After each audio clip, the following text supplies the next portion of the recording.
আসসালামু আলাইকুম প্রিয় ভিউয়ার্স, ওয়াইল্ড মিনি জু বিডিতে আপনাদের স্বাগতম। আশা করি সবাই ভালো আছেন। আজকে আমরা একটা অনেক রোমাঞ্চকর বিষয় নিয়ে আলোচনা করব। কখনো কি ভেবেছেন জঙ্গলে বিড়ালটা কিভাবে আমাদের ঘরের একজন সদস্য হয়ে উঠল? আজকের ভিডিওতে আমরা জানব বিড়ালের ইতিহাস, তারা কিভাবে মানুষের সাথে এত ঘনিষ্ঠ হয়ে পড়ল এবং তাদের কিছু রহস্যময় তথ্য।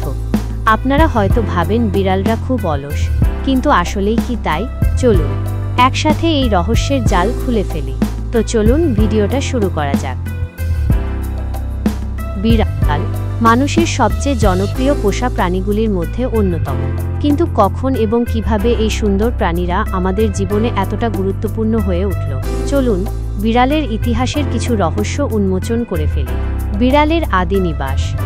বিড়ালের আদি নিবাস সম্পর্কে বিজ্ঞানীরা এখনও একমত হতে পারেননি, তবে ধারণা করা হয় আফ্রিকা মহাদেশের উত্তর পূর্ব অঞ্চলই বিড়ালের আদি নিবাস।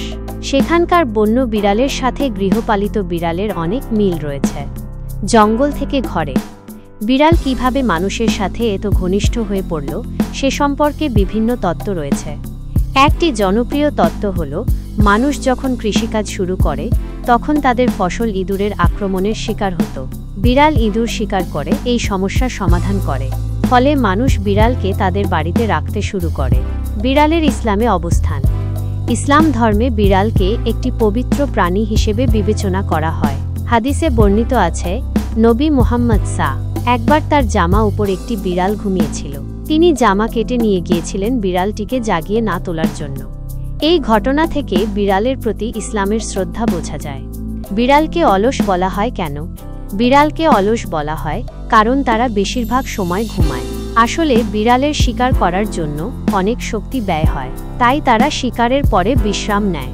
সংক্ষেপে বলতে গেলে বিড়ালের ইতিহাস একটি দীর্ঘ এবং রোমাঞ্চকর যাত্রা। জঙ্গলের এক শিকারী থেকে আজকে সে মানুষের ঘরের সদস্য হয়ে উঠেছে।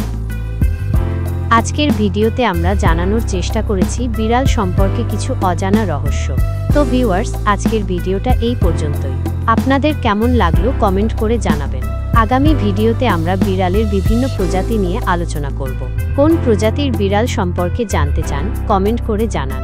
আমাদের চ্যানেলটি সাবস্ক্রাইব করে বেল আইকনটি চালু করে রাখুন, যাতে আমাদের নতুন ভিডিওর নোটিফিকেশন মিস না করেন। আপনার বিড়ালের মজার ছবি বা ভিডিও আমাদের সাথে শেয়ার করুন, আমরা আপনার কন্টেন্টটি আমাদের স্টোরিতে শেয়ার করতে পারি।